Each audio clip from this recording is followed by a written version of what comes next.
que apreciemos retamente todas as coisas, segundo o mesmo Espírito, e gozemos sempre da sua consolação. Por Cristo, Senhor nosso. Amém. Pode ser dando. Ó vento impetuoso, vem neste lugar, fortalece o que é fraco, com teu poder, rasgue o céu, ó meu Pai, sopra hoje aqui, vem Espírito Santo.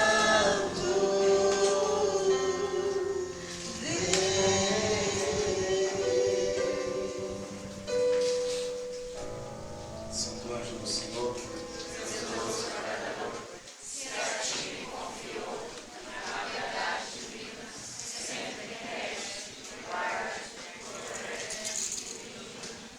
nós os adoramos, Senhor Jesus Cristo, vos bendizemos. Em nome do Pai, do Filho e do Espírito Santo. Amém. Irmãos, eu vou ler um texto que está no Evangelho de São João, capítulo 8, versículo 1, um texto bem conhecido. João, capítulo de número 8. Nós vamos fazer a leitura do versículo 1 em diante.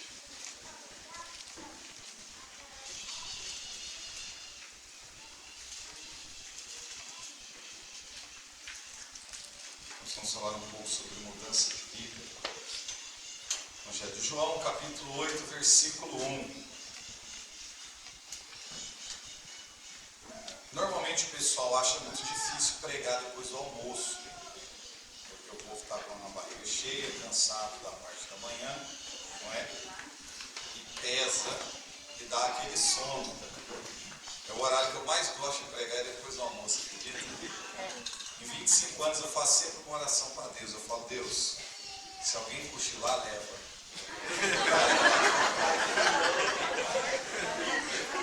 A única certa é chegar no segura na mão de Deus, já. Então, se eu não perceber, vocês perceberem, vocês já puxam, segura. É uma música bonita, mas ficou conhecida como música de enterro, né? Infelizmente, porque a música é lindíssima, né? Então, assim, se eu fosse você, eu não dormia. Mas se quiser dormir, irmão, tá tranquilo, entendeu? Aí é entre você e Deus, tá tudo certo.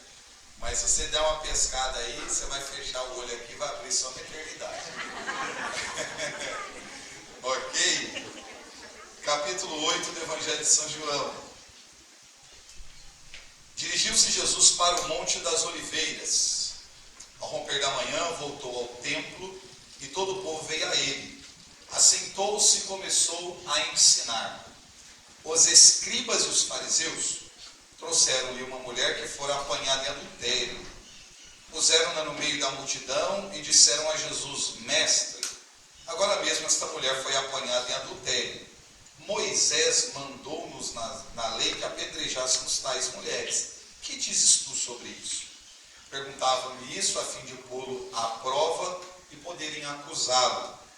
Jesus, porém, se inclinou para a frente e escrevia com o dedo na terra. Como eles insistissem, ergueu-se e disse-lhe: Quem de vós estiver sem pecado, seja o primeiro a lhe atirar uma pedra. Inclinando-se novamente, escrevia na terra. A essas palavras, sentindo-se acusados pela sua própria consciência, eles se foram retirando um por um até o último, a começar pelos mais idosos. De sorte que Jesus ficou sozinho com a mulher diante dele. Então ele se ergueu e, vendo ali apenas a mulher, perguntou-lhe: Mulher, onde estão os que te acusavam? Ninguém te condenou? Respondeu-lhe ela: Ninguém, Senhor. Disse-lhe então Jesus: Nem eu te condeno. Vai e não tornes a pecar. Essas são palavras da nossa salvação. Vamos aplaudir a palavra de Deus.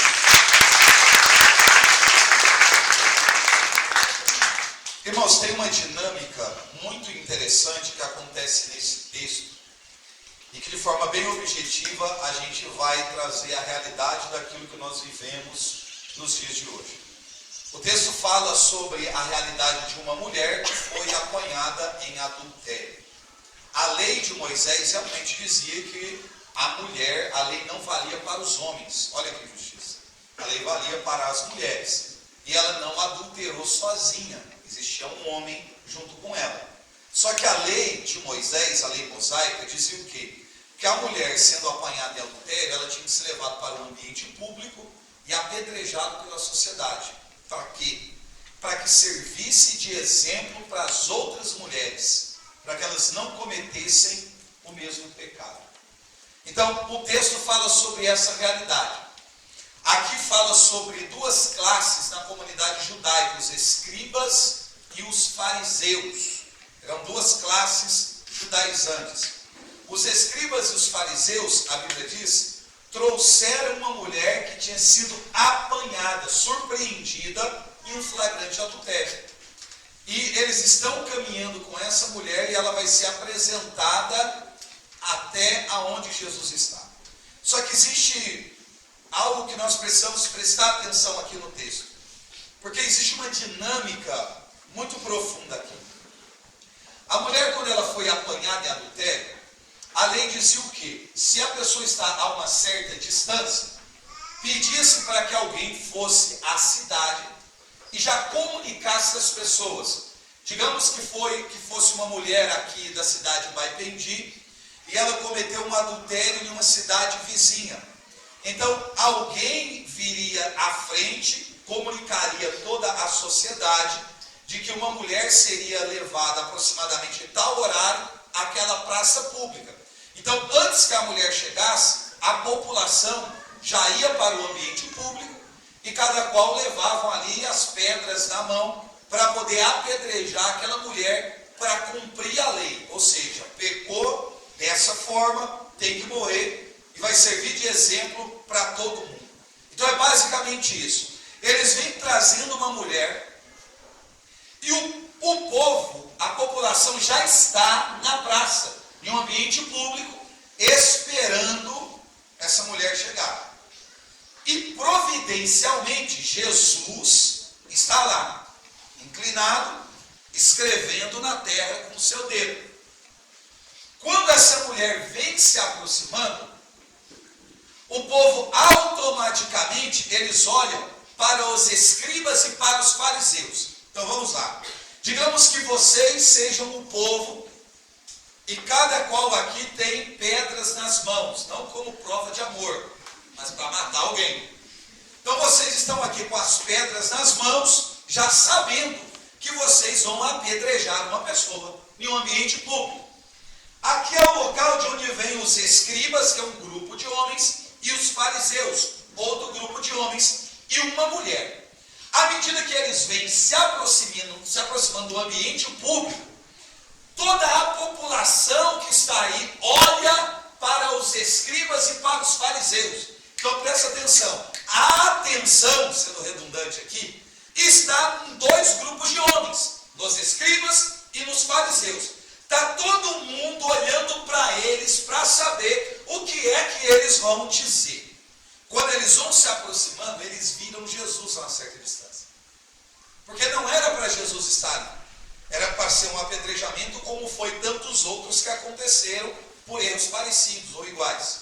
Enfim, quando eles viram que Jesus está ali e Jesus, eles não gostavam de Jesus, nem os escribas, nem os fariseus, nem os saduceus, nem os essênios, nem os zelotas, nenhuma das comunidades judaicas, ninguém gostava de Jesus. Porque eles viam Jesus como um impostor, um mentiroso. É esse grupo de gente que chamou Jesus de Beelzebul, mentiroso, endemoniado e por aí vai. Quando eles viram Jesus, eles entenderam que era uma oportunidade de colocar Jesus à prova, de testá-lo, de expor Jesus diante do povo. Porque para os escribas e para os fariseus e a outras comunidades judaicas, Jesus era uma espécie de ameaça. Uma espécie de ameaça. Então, eles vendo Jesus ali, está todo mundo olhando para os escribas e para os fariseus. Aí eles disseram assim: mestre, ironicamente, agora mesmo esta mulher foi apanhada em adultério. Aí todo mundo que estava olhando para os escribas e para os fariseus começaram a olhar para a mulher. Ou seja, ninguém mais olha para eles. Eles tiraram a atenção do povo deles e colocou a atenção do povo naquela mulher. E essa mulher foi lançada ao chão. Então agora todo mundo que olhava para os escribas e para os fariseus estão olhando para a mulher. Aí eles dizem assim: agora mesmo essa mulher foi apanhada em adultério, o que dizes tu sobre isso? Falando com Jesus. Aí todo mundo parou de olhar para a mulher e começou a olhar para Jesus. Olha a dinâmica. É um cenário e está todo mundo acompanhando com o olhar. O povo não está dizendo nada. Eles olham para os escribas e para os fariseus. Os escribas e os fariseus estão dizendo assim: não, olhe para a gente, a adúltera é ela. Todo mundo olha para ela, aí eles dizem assim: o que dizes tu sobre isso? Aí todo mundo olha para Jesus, para ver qual é a resposta que ele vai dar. Só que assim, se ele disser assim, perdoa, dê a ela uma nova oportunidade, eles vão dizer: está vendo, os escribas e os fariseus, ele não é um judeu de verdade. Porque o judeu autêntico cumpre a lei mosaica. A lei diz que uma pessoa dessa tem que morrer, então ela não pode ser perdoada. Mas se ele disser assim, apedreja ela, eles vão dizer: está vendo? Ele fala sobre amor, bondade, misericórdia, reino de Deus. E agora está dizendo que essa tem que ser apedrejada. Então se ele disser perdoa, está errado, entre aspas. Se ele disser apedreja, está errado. Aí o que Jesus faz? Jesus é fora da curva mesmo. Ele usou da mesma dinâmica que está sendo utilizada. Ele disse assim: quem de vós, falando com o povo, estiver sem pecado, seja o primeiro a tirar uma pedra. É o que todo mundo fez. Cada um começou a olhar para a sua própria consciência. Olha que coisa fantástica. Está todo mundo olhando para escriba e para fariseu, dizendo: quem é a adúltera? Ela chega, todo mundo olha para ela como quem diz: essa mulher não presta. Aí eles colocam Jesus à prova, qual vai ser a resposta. Aí Jesus se utiliza da dinâmica: quem tiver sem pecado, seja o primeiro a tirar uma pedra. Eles não olham nem para a escriba, nem para o fariseu, nem para a mulher, nem para Jesus, e cada um examina a si mesmo. E nesse exame de consciência que está sendo feito ali no texto, ele chega a uma conclusão clara: todos nós temos pecados. Qual é o problema? O problema é que o pecado dela é público e o nosso pecado está oculto. Quantas pessoas que de repente estavam com pedras nas mãos, não tinham pecados iguais ou piores do que o dela, mas estava vivo porque não foi descoberto. E sabe o que me impressiona no texto? É a forma com que a história dessa mulher é apresentada. A gente está falando do evangelista São João. Mas por que me impressiona? Porque no título aqui da nossa Bíblia está assim, para identificá-la: mulher adúltera. E para mim isso aqui já é um problema. Por que é um problema? Porque todos nós aqui temos nome, amém? Não, tem gente que não tem, porque ninguém falou nada. A gente tem nome, sim ou não? Sim. Olha, gostando você ou não do seu nome, né? Todos nós temos um nome que nós recebemos no nosso batismo.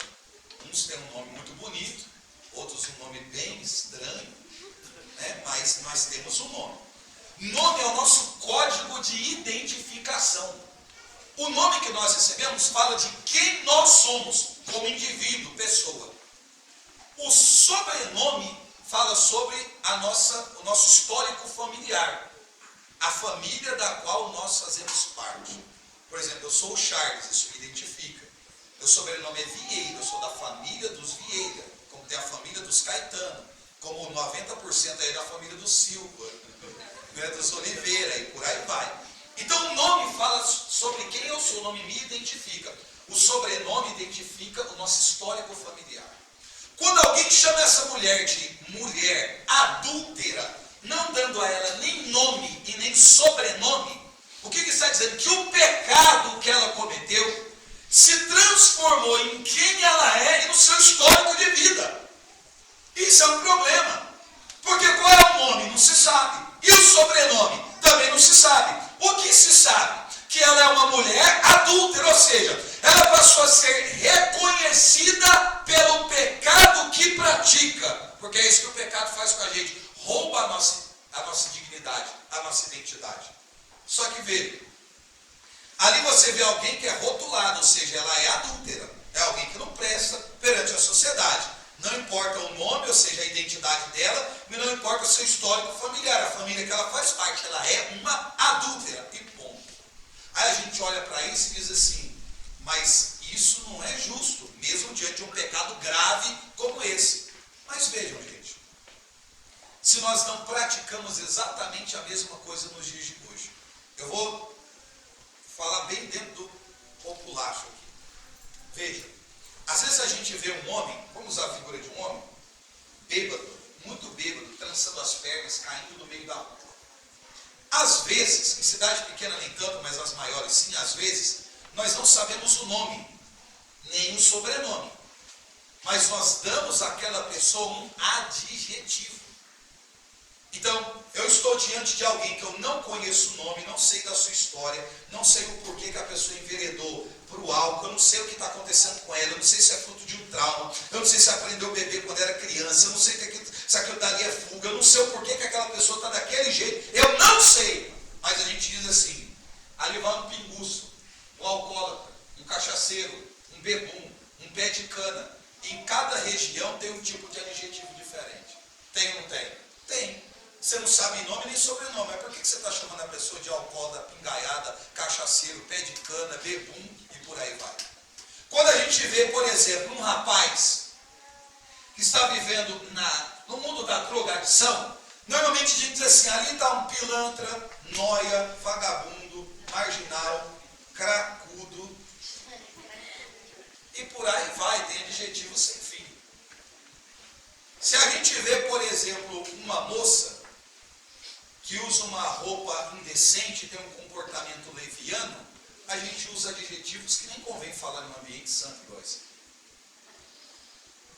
Mas no mínimo a gente diz que a pessoa não presta sem saber nada da vida daquela pessoa. Se você vê um homem com trejeito afeminado, aí o cara é gay, é bicha, é viado. Eu estou mentindo? Se você vê uma mulher que é mais masculinizada, é lésbica, é sapatão, e por aí vai. Por quê? Porque essa mesma dinâmica aqui é usada nos nossos dias. Ou seja, nós também apedrejamos, não com pedras físicas, mas com a língua, que é como um chicote de chiado. Ou seja, nós continuamos apedrejando as pessoas, sem querer saber da sua identidade, do seu histórico familiar, ou porque aquela pessoa está vivendo daquele jeito. Agora, é só uma esposa, ou um filho, ou uma filha, que já teve que buscar um pai alcoolizado na porta de um boteco, que sabe quanto isso é doloroso. É só uma mãe, um pai, um irmão, que tem um irmão, um filho, preso nas drogas, que sabe o quanto isso é doloroso. Então nem todo mundo está na vida que está, porque é sem vergonha, não presta, não vale nada não. Alguns pode ser, mas outros existe um contexto de vida que se você tivesse vivido a vida que aquele indivíduo viveu, você teria feito coisas piores do que ele fez. Então por que carregamos tantas pedras? Porque nós fazemos a mesma coisa. Acusar é mais fácil do que perdoar. Matar é mais fácil do que acolher. Julgar é mais fácil do que perguntar. Então essa é a dinâmica do mundo. É a dinâmica. Nós fazemos evangelização há uns bons anos atrás. E uma vez por mês nós tirávamos o nosso grupo de oração de 4 paredes e levávamos para uma praça pública no centro da cidade. Praça Afonso Pena em São José dos Campos, quando eu morava lá. Então uma vez por mês, à noite, na sexta-feira, que era o dia do nosso grupo, o grupo ia para a Praça Afonso Pena. A gente alugava lá umas 300 cadeiras, levava, porque ali era uma praça muito grande, para quem conhece ali aquela região, tem muito ponto de ônibus em volta, é um ambiente de muita prostituição, enfim, passa muita gente, o fluxo de gente é muito grande. E a gente fazia o grupo, não dava, a prefeitura não liberava ligar a caixa de som, então era 4, 5 pregadores revezando, gritando assim no gogó. Eu falo alto desse jeito porque eu comecei a pregar em rua, dentro de presídio, em praça, e aí depois eu não consegui baixar mais o tom de voz, aí fica desse jeito mesmo, tá tudo certo. Mas por isso tem beber esse tanto de água, tem umas 8 pregações para fazer, se não tomar água eu não aguento fazer não. Aí o que acontece? A gente fez o grupo como estava fazendo de costume, o povo rezando, o pessoal revezando e cantando, a gente revezando e pregando, um atrás do outro, aquela coisa toda. E no final a gente rezava pelas pessoas que queriam oração, e um grupo de missionários saía indo nos pontos de ônibus para poder rezar para o povo que estava lá para ir embora para casa, sair de faculdade, serviço, enfim. E quando já ia dando uma certa altura da noite, ia encostando as mulheres ali, que se prostituíam.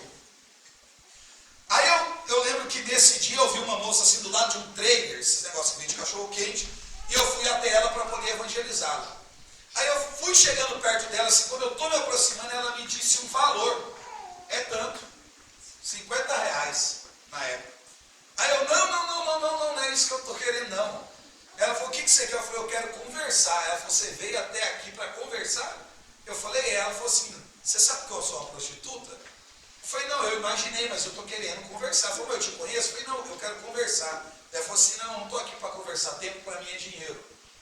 Eu falei, então eu pago. Ela, mas você disse que não queria nada, eu estou pagando para conversar. Mas você quer pagar para conversar? Eu falei, eu fui, dei R$100 para ela. Paguei o dobro. Ela falou assim, a gente não vai sair daqui, né? Porque ela deve ter achado que eu era maluco. Às vezes até eu acho que eu sou maluco, às vezes, mas tudo bem. Aí eu falei, não, a gente fica aqui, beleza. Aí como a gente estava do lado do trailer, eu perguntei para ela, você quer comer um lanche? Ela falou assim, pode escolher? Ela, pode, vai pagar qual dinheiro? Eu falei, com o meu.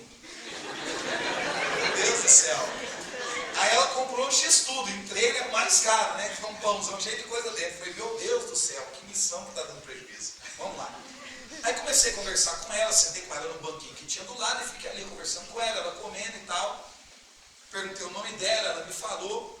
Aí ela falou assim, ela falou assim, por que você tem interesse comigo? Eu falei assim, eu quero saber o porquê que você vive da forma que você vive. Eu só queria que você me contasse sua história. Nada mais. Ela falou assim, mas minha história não é interessante. Eu falei, inclusive eu paguei para ouvir. É interessante.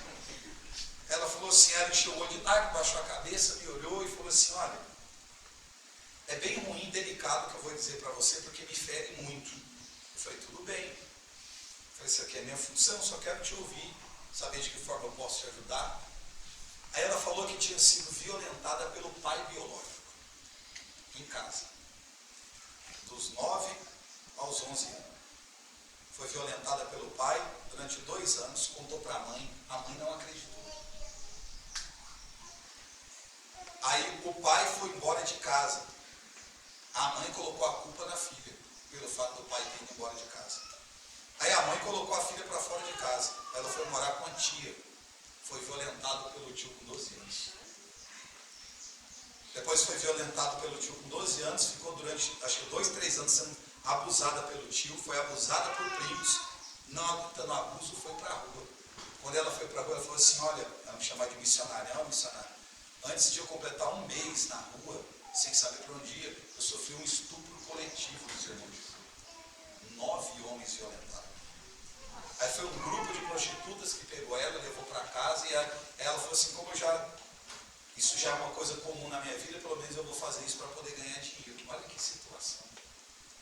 Essa mulher ficou anos se prostituindo, morava numa casa pequenininha junto com outras mulheres. E o histórico de vida é assim, às vezes a gente olha, a gente nem sabe o que está por trás de uma história. Eu falei para ela assim, olha, eu quero te ajudar, você quer sair da rua, da prostituição? Ela falou assim, não tem como eu sair, eu não vou conseguir arrumar emprego, eu não consegui estudar, eu não fiz nada da minha vida. Eu falei assim, olha, eu preciso só que você me dê um tempo. Amanhã, 9 horas da manhã, eu vou estar aqui, eu venho te tirar daqui de algum jeito. Ela olhou para mim, sorriu e disse assim, você não vai voltar. Eu falei, eu vou voltar. Ela falou assim, não, todo mundo que me promete alguma coisa, não cumpre. Eu falei, fica tranquilo que eu vou voltar. Fui, conversei com os meninos à noite, que eu tinha contato. Tinha um colega meu que tinha um cômodo, era só um cômodo e um banheiro para poder alugar. Falei, eu vou trazer alguém para cá, depois a gente acerta de pagar, resolve isso, aquela correria toda. No outro dia, um pouquinho antes das 9, eu vou chegando. No mesmo lugar que ela estava sentada quando eu saí, ela estava, parece que ela nem mexeu. Aí ela me viu, levantou, eu fui acompanhado de um outros meninos, umas meninas do grupo. Eu cheguei lá e falei assim, você mora onde? Ela falou assim, tem uma casa aqui embaixo, tal, me explicou. Eu falei, você tem alguma roupa, alguma coisa que você quer pegar, algum pertence seu, porque a gente vai te tirar daqui.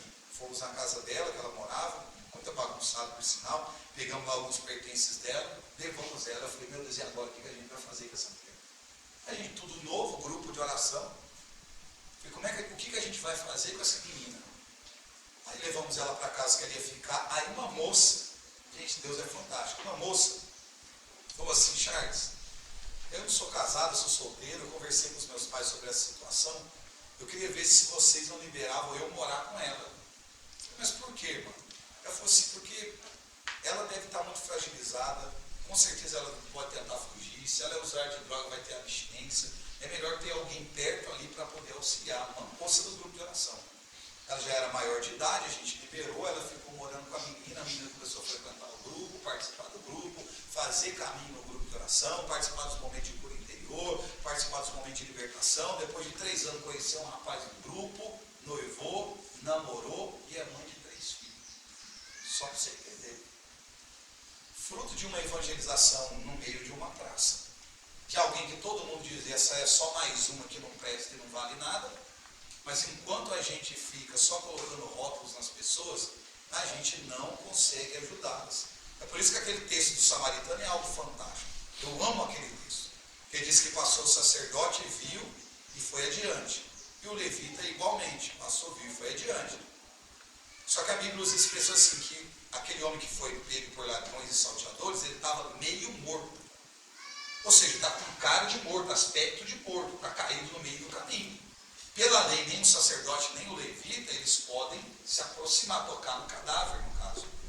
Então, na mente do sacerdote e do levita, pode ser que eles estejam cumprindo a lei, mas como pode ser frieza de coração. Tem outras interpretações. Mas o fato é que eles não ajudaram, eles passaram adiante. A Bíblia diz que passou bom samaritano, bom é qualidade, samaritano é porque ele vem da Samaria. Ele passou, fez o caminho, viu. E a Bíblia usa essa expressão que para mim é fantástica. Aproximou-se. Quando ele se aproximou, o que ele viu? Que o homem não estava morto, estava vivo. E ele se dispôs a ajudar como ajudou. Então existem coisas na vida que a gente só consegue enxergar se a gente tiver coragem de chegar perto. Se a gente não tiver coragem de chegar perto, a gente não consegue ajudar.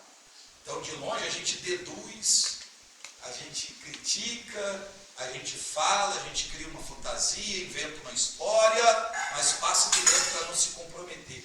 Agora, quem se aproxima, vê a real necessidade do outro. A pior coisa que existe na vida é você viver com rótulos. Às vezes a gente é conhecido, não é nem pelo nosso nome, não. É por conta do erro que a gente cometeu, de uma falha, de uma situação, de uma circunstância. Então existe um rótulo em nós, ou seja, o nosso erro, o nosso pecado, a nossa debilidade, a nossa deficiência, ela se torna um rótulo. Antes de ontem, meu menino andou de bicicleta na rua, tem um menino da rua que anda de bicicleta com ele, chama Miguel. Aí ele falou assim: pai, eu posso andar de bicicleta com o gordinho? Aí eu falei: qual é o nome dele, Israel? Ele falou assim: Miguel. Eu falei: filho, por favor, chama ele de Miguel. Só isso. Só chama ele de Miguel, é o nome dele, identifica ele, chama ele de Miguel. Porque fica o gordinho, é o gordinho, é o gordinho, é o gordinho. Não é por uma questão, não, porque isso é preconceito, é isso, aquilo também é, mas não é por esse pensamento. É por uma questão de identificação. Se você tem um nome, tudo bem. Agora, um apelido carinhoso de alguém que colocou e você não liga, também está tudo certo, irmão. Aquilo não rouba a sua identidade. Mas uma criança chamando a outra, o gordinho se relaciona com o gordinho, 20 anos de amizade com o gordinho, depois vira o gordão e vira não sei o que. Não, tem horrível.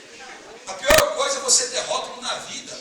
As pessoas diziam assim para minha mãe, sobre mim: o Charles não chega nos 18 anos.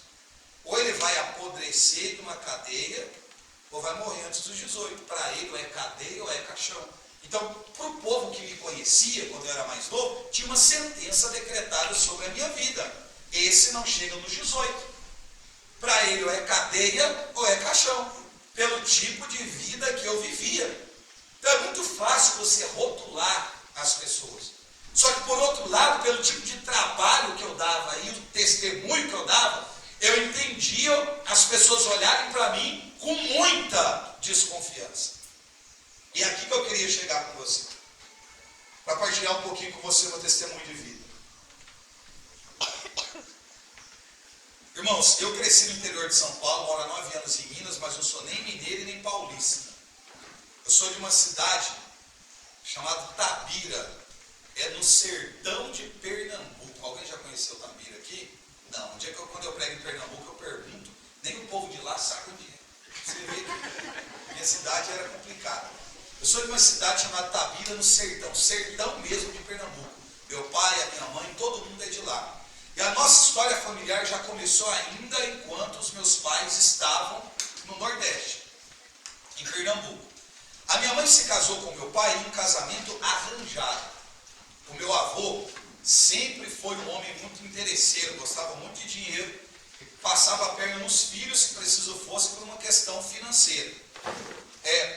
Os meus avós paternos, eles tinham alguns bens, algumas posses. E quando eles vieram a falecer, o meu pai herdou algumas propriedades. Então, em uma cidade, imagina, bem de sertão mesmo, uma seca terrível, região que a gente morava, meu pai era um tipo de pessoa que tinha uma certa condição financeira por ter herdado algumas coisas. Meu avô, interessado no que o meu pai tinha, propôs ao meu pai que se casasse com a minha mãe, mostrou a minha mãe para meu pai aceitou, só que minha mãe não sabia de nada, está por fora da situação. Então meu avô, quando conversou com ela, não deu a ela nem o direito de escolher, você vai casar ou eu mato você de tanto bater.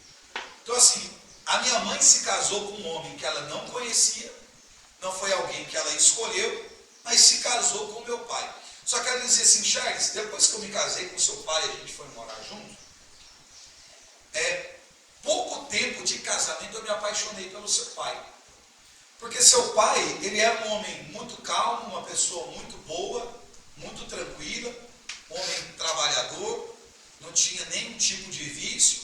Então, pelo convívio na casa, que por mais que tenha sido desse jeito, acabou sendo bom, a minha mãe se apegou ao meu pai. Só que o meu pai disse assim para minha mãe, olha, a única coisa que eu não quero na minha vida é ter filhos. Só que para minha mãe, essa notícia não foi ruim. Porque minha mãe tinha um útero infantil, ela era uma mulher estéril, era impossível minha mãe conseguir gerar uma criança. Impossível. Então, para minha mãe, o fato do meu pai não querer ter filhos, para ela tranquilizou o coração, porque ela já não podia mesmo. Enfim, 3 meses minha mãe fica grávida. Porque quando Deus quer, irmão, não tem jeito. Eu sou filho de uma mulher estéril pela medicina. Aí depois minha mãe disse assim, que passou todo o tempo de gestação, meu pai não dizia nada, mas também não tinha nenhum contato de carinho com ela, nenhum tipo de proximidade, nada. Quando eu nasci, ela chegou comigo em casa nos braços e disse assim, Luiz, nasceu, é um menino. E a primeira palavra que meu pai disse foi, já nasceu essa desgraça. Então foi um motivo de desgraça para o meu pai em casa. Eu fui um motivo de desgraça para o meu pai dentro da minha casa. E o contexto de vida do meu pai, ele era todo bagunçado. Olha para você ver. O motivo pelo qual meu pai não queria ter filhos. A minha avó, quando estava grávida do meu pai, tentou durante os 9 meses de gestação abortar. E de uns métodos, irmãos, que na nossa região vai desde chá a introduzir aquelas agulhas, deve ser de crochê ou de tricô, aquela maior, nas partes íntimas para matar uma criança. É muito sério. Tentou durante os 9 meses de gestação matar a criança, não conseguiu, meu pai nasceu, quando ele nasceu ela não quis. Ela falou assim, não quero a criança, e deu para uma mulher criar. Então meu pai cresceu sabendo quem era sua mãe biológica, não tinha nenhum tipo de contato com ela, sabia o que ela tentou fazer, sabia da rejeição. A sua mãe de criação deu para ele todo o amor, carinho, afeto, aquilo que a mãe tem que dar para o filho, mas o meu pai nunca conseguiu retribuir. Aí a minha mãe disse que quando a minha avó de criação, a mãe dele de criação, já estava para morrer, em cima de uma cama, disse, Luiz, traz um copo com água para sua mãe, porque a sua mãe não está bem, eu acho que eu vou morrer. Ou seja, já nos últimos momentos, o meu pai olhou para ela, para a mulher que o criou e disse, vai beber água no inferno. Aí a minha avó, antes de morrer, disse, olha Luiz, eu sei que eu vou morrer, mas antes de morrer eu vou te amaldiçoar. Enquanto você viver, você nunca vai ser feliz. Ela acabou de amaldiçoar o meu pai e morreu. Então você imagina, o histórico de vida do meu pai, casa com uma mulher, num casamento arranjado, não quer ter filho, nasce filho, aquela bagunça. Depois que eu nasci, meu pai começou a beber, coisa que ele não fazia. Começou a perder as propriedades que tinha em dívida de jogo, que ele também não tinha vício de jogar em absolutamente nada. E uma briga em um bar, ele tirou a vida de um rapaz. Só que a nossa cidade, hoje eu não sei como é que é a proporção disso, mas na nossa época era dividido basicamente por duas famílias, a família dos Vieira e a família dos Caetano. Meu pai matou um camarada da família dos Caetano, imagina, virou uma guerra na cidade. Então, para o meu pai não morrer pela mão da outra família, de alguém que fosse vingar a morte do rapaz, a gente saiu de Pernambuco fugido, a gente veio para o interior de São Paulo, para São José dos Campos, para que o meu pai não fosse assassinado.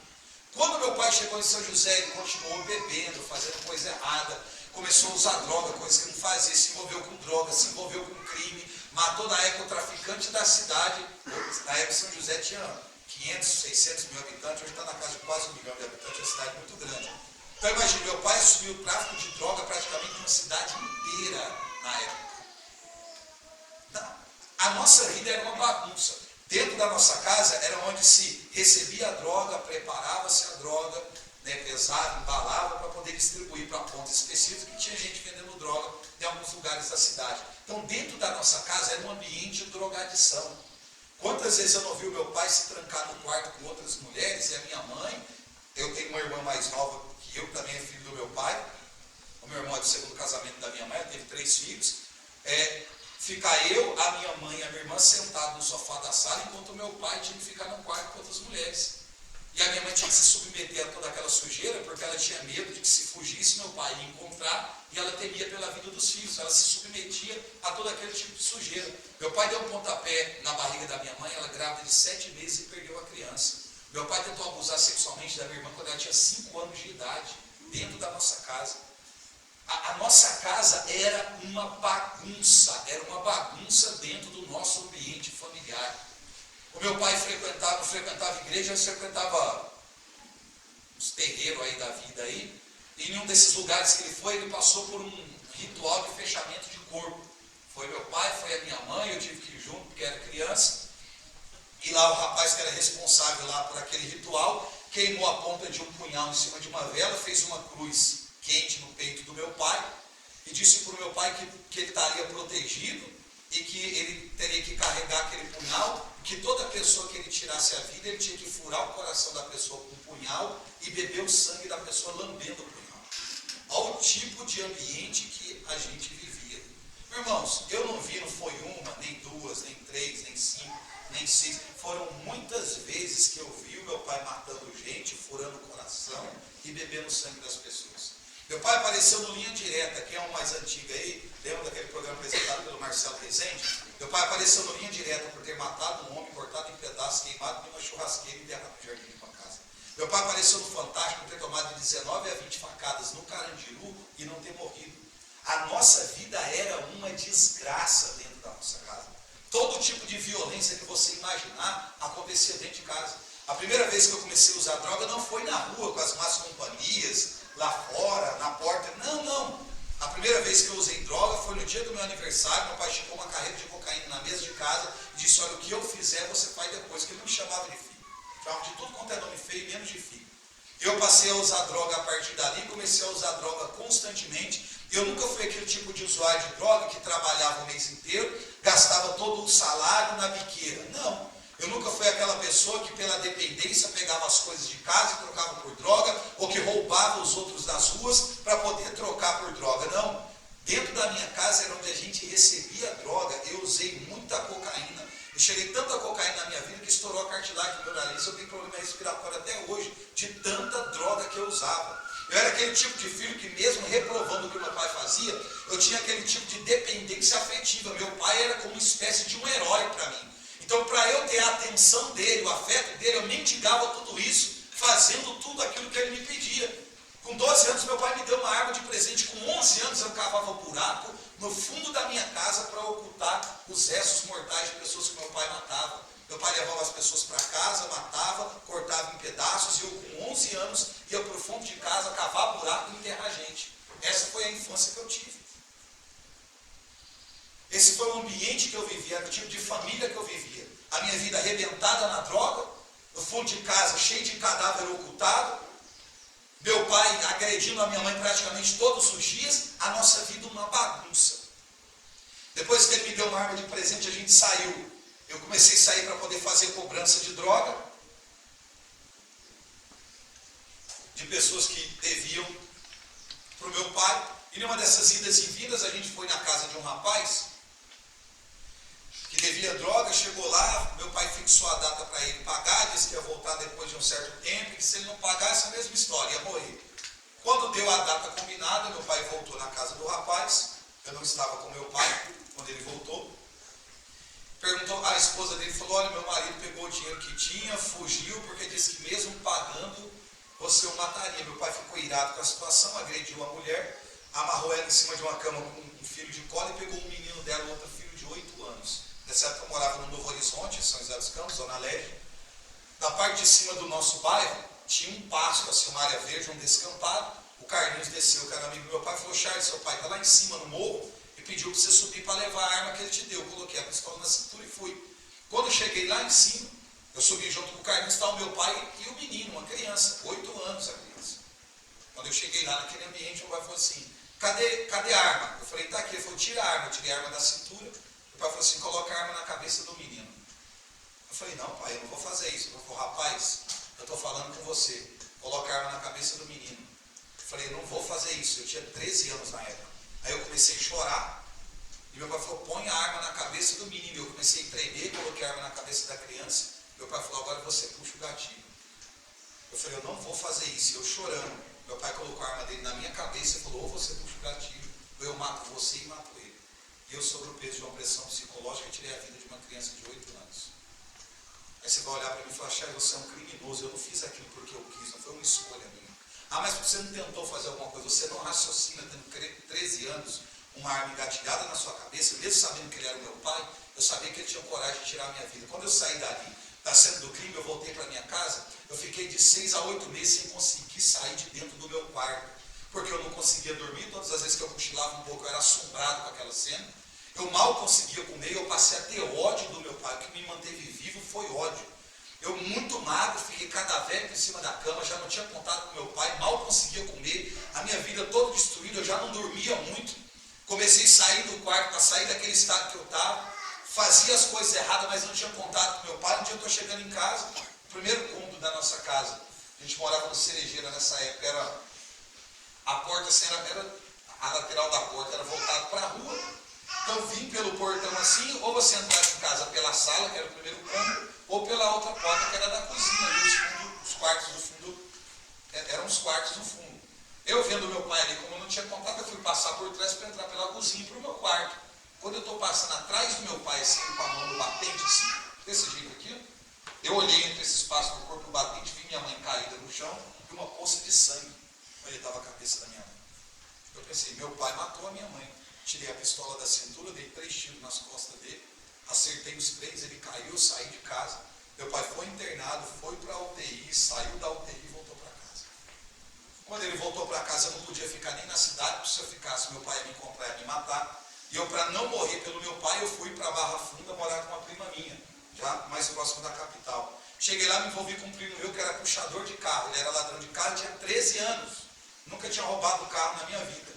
Meu primo já era maior de idade, já era acostumado com furto, com roubo de carro. Primeiro carro que a gente foi roubar, fomos pegos em um cruzamento, ele já tinha sido preso solto, voltou para o presídio. Eu fiquei 32 dias na Adiju, depois de ficar 32 dias na Adiju, fui encaminhado para a antiga FEBEM. Meu irmão, quando eu cheguei na FEBEM, eu passei por aquilo que na minha época a gente chamava de batismo. Eu não sei a realidade da Fundação Casa hoje, mas eu tenho o direito, porque eu passei por isso, de falar daquilo que eu vivi dentro da antiga FEBEM. Quando eu fui para a FEBEM, que eu fui para o pátio, antes fizeram uma entrevista com a gente que o objetivo principal da fundação era de recuperar um menor, um adolescente, que lá nós passaríamos por psicólogo, psiquiatra, aprenderíamos uma profissão, teríamos momentos de recreação para sermos reintegrados à família e posteriormente à sociedade. Eu não vi nada dessas coisas dentro da FEBEM. No primeiro dia no pátio passou um menino por mim, esbarrou uma vez, um mês esbarrou 2 vezes, 3 vezes, a gente começou a brigar. Todos os outros menores vieram e me lincharam, era um batismo que eles faziam, ou seja, o novato é agredido. Então todo mundo veio e me bateu. Quando os agentes de pátio chegou e perguntou quem começou o tumulto, todo mundo apontou para mim, tipo um novato. Aí os agentes de pátio agora, que era responsável em cuidar dos menores, arrancaram toda a minha roupa, eu fiquei completamente nu, me enrolaram com arame farpado desde o tornozelo aqui até a altura do pescoço, com as mãos atadas na cintura, me jogaram dentro de uma cela chamada castigo. Eu fiquei 7 dias no castigo. Eles colocavam o arroz e o feijão no chão, urinavam, defecavam em cima e esfregavam meu rosto na merda para que eu comesse aquilo. Todos os dias pela manhã arrancava-se o arame farpado, não era com delicadeza, era até sair o couro do peito, das costas. Nós éramos colocados no paredão da quadra para tomar banho de mangueira de bombeiro. Aquela pressão da água batia, o sangue desceu, era enrolado com arame. Os agentes de pátio entravam dentro da cela do castigo, pisavam em cima do arame farpado para que entrasse. Foi o tipo de psicólogo que eu tive dentro da FEBEM. Eu fiquei 1 ano e 2 meses dentro da FEBEM, foi uma desgraça aquele lugar na minha vida. Se tinha algum resto de esperança de ser uma pessoa diferente, acabou quando eu passei na FEBEM, porque aquilo era uma desgraça. Depois que eu passei pela FEBEM, que eu saí da FEBEM, voltei para casa da minha madrinha, minha mãe entrou em contato e falou assim: Charles, você pode voltar para casa porque o seu pai foi embora. Para onde? Deve ter ido para alguma cidade do Nordeste, deve estar longe, porque ele não aguentou pagar pedágio. O que era pedágio? Para que o tráfico de droga corresse livremente na nossa cidade, assim era em todo canto. Eu vou ser bem claro aqui para eu não me expressar errado. Alguns policiais, tanto civil quanto militar, eles eram muito envolvidos com o tráfico de droga. Eu estou dizendo alguns policiais. Eu não estou dizendo que a corporação é corrupta. O que eu estou dizendo é como em tudo na vida, tem gente boa e gente ruim. Ok? Esses policiais específicos, eles tinham uma espécie de um negócio com meu pai, com o tráfico. Então era assim, quando havia uma denúncia, se eram eles que iam fazer a vistoria, deixava tudo do jeito que estava. Eles chegavam e diziam que não encontrou nada. Se não fosse eles avisavam, a gente se livrava de tudo, eles chegavam, não tinha flagrante, não tinha nada. Só que para o meu pai, o tráfico de droga correr na cidade, eles tinham que dar uma parcela, uma porcentagem do tráfico para esses policiais. Só que assim, quanto mais você dá dinheiro, mais eles querem dinheiro e chega uma hora que você não aguenta pagar. Aí o meu pai, para não morrer pela mão desses policiais, fugiu de São José, foi para alguma cidade do Nordeste. Aí eu voltei da Barra Funda para São José. Quando eu voltei para São José dos Campos, eu passei a ser cobrado pelas dívidas do meu pai. Então imagina, irmão, se eu fosse falar para você o tanto de coisa errada que eu fiz para pagar dívida que não era minha, não ia ficar gente dentro dessa sala até o final dessa pregação. Porque eu fui no mais fundo que uma pessoa pode ir de fazer coisa errada na vida. Fiz muita coisa errada, eu fiz mal para muita gente, eu destruí muita família, a minha vida virou uma bagunça. Tudo aquilo que eu vi o meu pai fazendo com a minha mãe, eu reprovava, eu comecei a fazer dentro de casa. Eu ameaçava todo mundo na rua de casa, eu batia na minha mãe, não tinha respeito por ninguém. Tudo que não prestava era o reflexo do meu pai dentro de casa. Andavam alguns meninos junto comigo, a minha vida toda bagunçada. E aí apareceu na nossa diocese, lá no nosso bairro, nessa época eu morava na Vila Esther, do lado da Vila Tesouro, uma baixada assim, apareceu um menino chamado William. O William, ele é de uma família muito estruturada, sempre foi um menino de igreja, nunca bebeu, nunca usou droga, nunca fez nada de errado. Só que Deus deu a esse moço, a esse jovem, era um jovem, uma inspiração de evangelizar pessoas com um perfil igual ao que eu tinha. Gente, uma coisa sou eu entrar na favela, uma coisa sou eu ir no presídio. Eu conheço essas realidades desde menino. Uma coisa é alguém que nunca viveu essa realidade, Deus pediu para fazer um tipo de trabalho desse. É muito desafiador. A William montou um negócio chamado Ministério de Terço. Era Ministério de Terço Paulo Apóstolo. Ministério de Terço, porque eles rezavam na casa das pessoas, como cenáculo nas casas. E tinha o nome de Paulo Apóstolo porque eles pegavam o Evangelho do dia, pregavam o Evangelho do dia, cantavam uma música. No final tinha sempre um lanche partidário e o pessoal ia embora. Só que esse William, esse menino, ele era tão... A gente não sabe explicar o que ele tem. É uma coisa de Deus assim fora do comum. Que as pessoas participavam com ele e elas iam mudando de vida. Então imagina, eu não era o único malandro que tinha no bairro, tinha muita gente errada no bairro. Só que as mães começaram a pedir para que o Ministério de Terço fosse nas casas por conta da realidade dos filhos. E aí esses meninos que eram do tráfico começaram a mudar de vida. Gente, eu estou falando de uma oração de terço em uma casa. Não é um grupo de oração, não é um retiro, não é ministério montado, não. É uma meia dúzia de jovens com um terço na mão, rezando o terço e e bandidos se converteram. Aí os meninos foram se convertendo. E alguns desses meninos eram os que andavam comigo e faziam coisa errada junto comigo. Aí os meninos, que eram 3 ou 4, foram tudo pro terço e eu fiquei sozinho. Aí eu vi os meninos na rua e pensava, rapaz, que loucura, os caras estavam ontem aí, ameaçando os outros, usando droga, com arma na cintura, os caras, calça jeans, camiseta polo, que roupa estranha. Eu usava outro estilo, né? Eu olhava aquilo, achava a coisa mais estranha do mundo. Rapaz, como é que pode? Eu só que assim, tudo bem, vida que segue, eles vivem a vida deles, eu vivo a minha.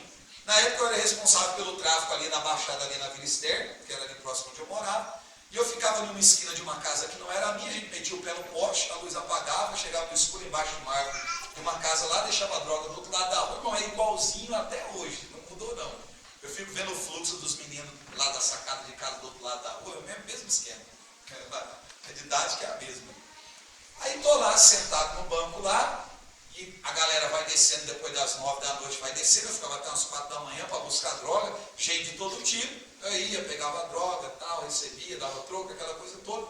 E essa casa que eu estou no banco da frente, embaixo de uma árvore, a oração do terço foi nessa casa, nesse dia. Aí eu estou vendo aquele movimento de gente, aí eu vi os meninos que andavam comigo, e aí, Charles, beleza, beleza, aquela coisa toda, sossegado e tal, já entraram, eles me cumprimentavam com muita educação, mas era só isso que me dava muita confiança e tal. Entraram, os vizinhos foi entrando um pouco, e eu, beleza, tá tudo certo, estou ali, o povo descendo para buscar droga, aquela coisa. Aí eu estou ouvindo no fundo barulho de música, de oração. Para mim, não estava tudo certo. Aí saiu uma senhora. Eu estava de cabeça baixa na hora assim, com as mãos assim em cima dos joelhos. Ela parou bem na minha frente e falou assim, jovem, olha para mim. Aí eu levantei assim, olhei para ela, ela falou assim, vamos entrar? Eu falei, não, estou de boa. Ela falou assim, não, vamos entrar. Eu falei, não, minha senhora, eu já falei que eu estou de boa, estou sossegado, eu quero ficar aqui mesmo. Ela falou assim, vamos entrar porque Deus tem algo para você. Eu falei, Deus tem algo para mim? Ela falou, tem. Eu falei, também tem um negócio para a senhora. Ela, que eu levantei e dei um burro na cara dela.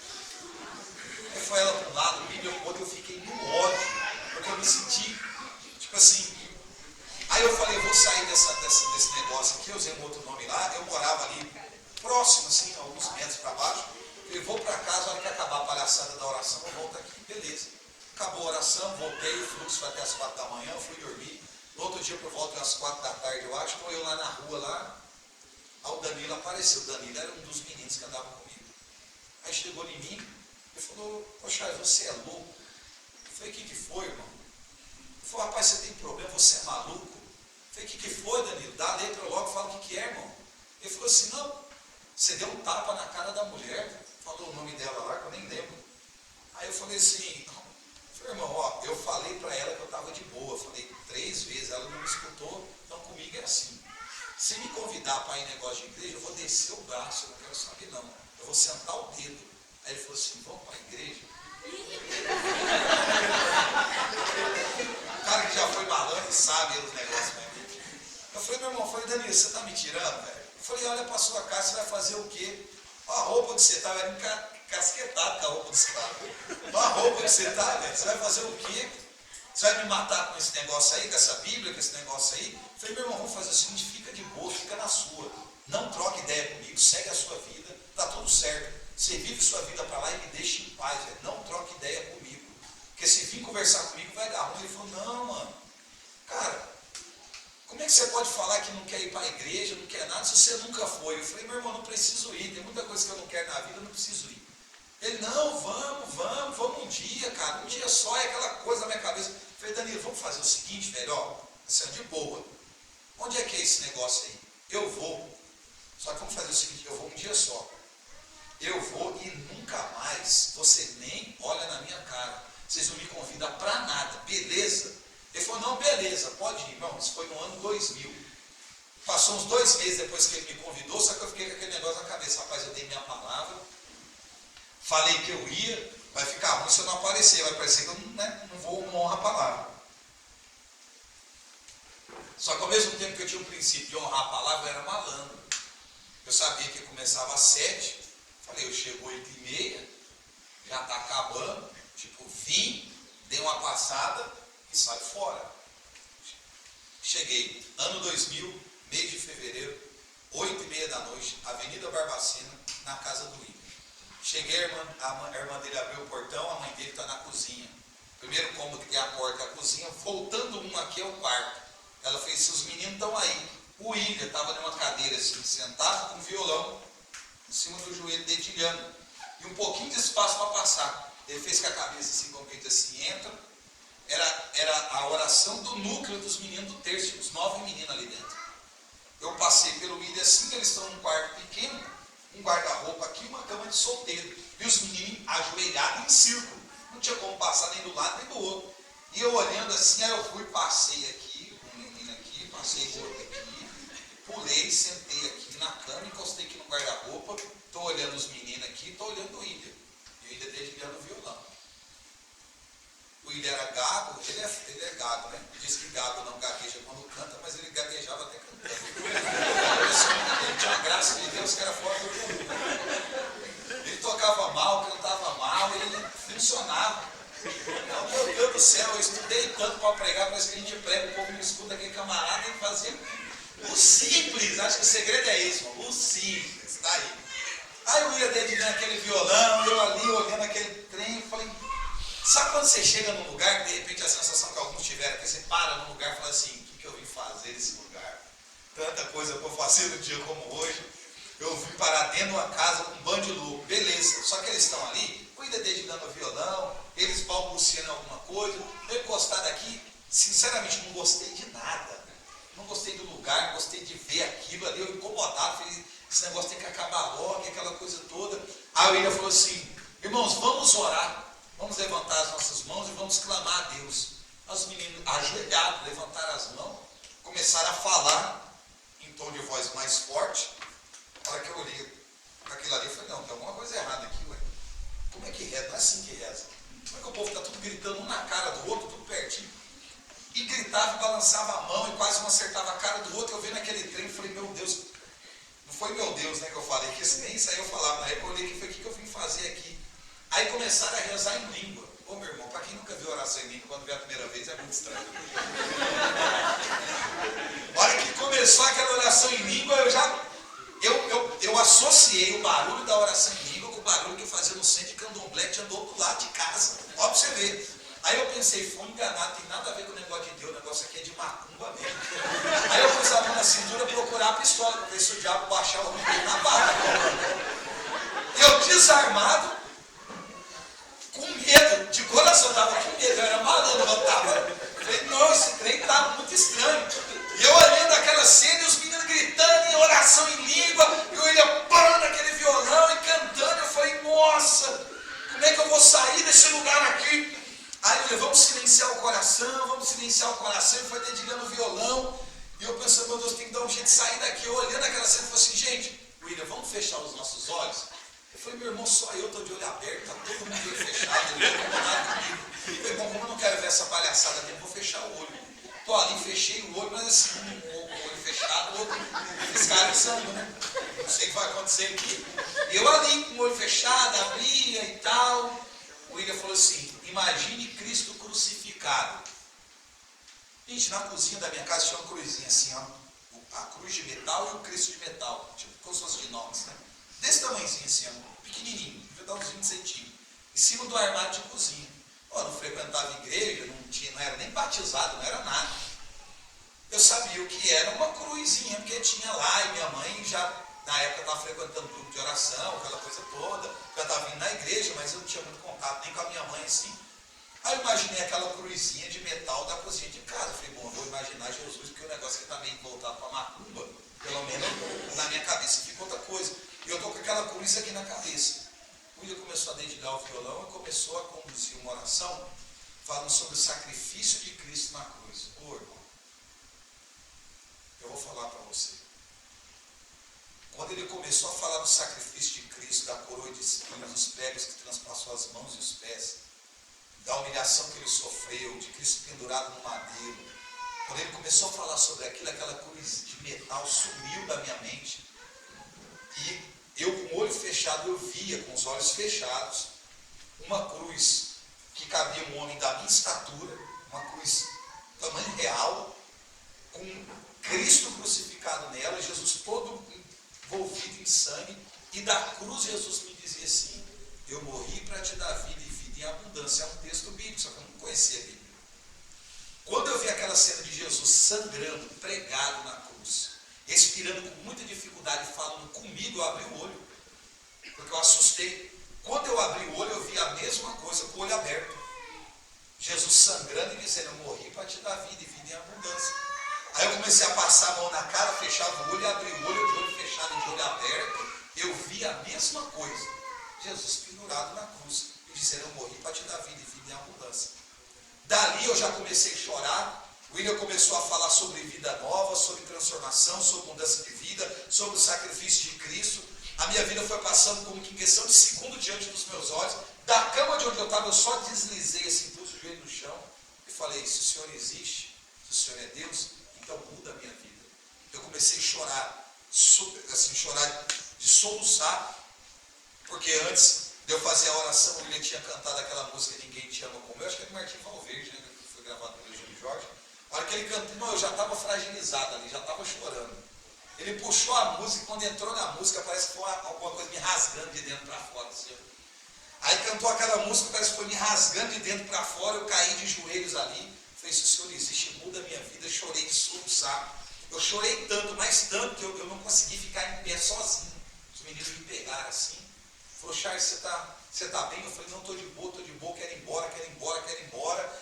E eu arrumei uma confusão. Não, a gente vai levar você na sua casa. Eu falei: não precisa de babá não, estou de boa, quero ir embora. Morava uns 15 minutos ali a pé. Fui para minha casa atordoado. Cheguei em casa, não consegui dormir naquela noite. Aí no outro dia, eu falei assim: eu não vou para a igreja. E eu não vou usar a roupa que aqueles caras usam. É cafufado, eu não vou para a igreja, de jeito nenhum que eu vou para a igreja, eu não quero ir para a igreja. Eu tinha costume de pegar a pistola, ficar desmontando e montando arma, essas bobeiras de quem está na vida errada. Eu fui pegar a pistola para desmontar e montar, eu não vi a pistola, eu vi uma cruz. Eu estiquei uma carreira de cocaína e vi a cruz de Cristo, não via a droga. Aí eu comecei a ficar preocupado, eu falei: não, tem alguma coisa de errado acontecendo comigo. Aí eu juntei os moleques e falei assim: irmão, juntei os meninos lá e falei assim: ó, vamos fazer uma fita no posto de gasolina ali no Vista Verde, que tem do lado da Dutra.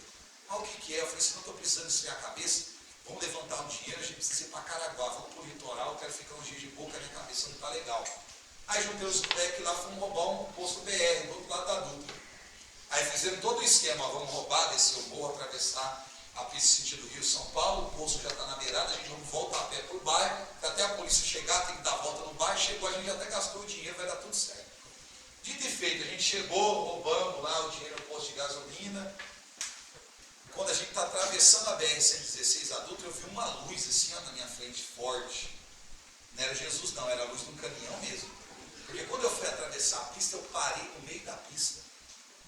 E aí os meninos me puxou pelo braço assim, me tirou, o caminhão passou. As meninas falaram assim: você é louco? Eu falei: o que foi? Ele falou assim: cara, você ia morrendo, por que você parou no meio da pista? Vamos embora. Eu falei: vocês não estão vendo ele? Aí eles olharam como eu estava apontando e falaram assim: ele quem, Charles? Eu falei: sim, ele. Eu falei: ele quem, moço? Eu falei assim: Jesus. Aí os caras caíram na risada. Que Jesus, você é doido, ela está roubando. Jesus não vai aparecer aqui não, vamos embora, a polícia vai vir.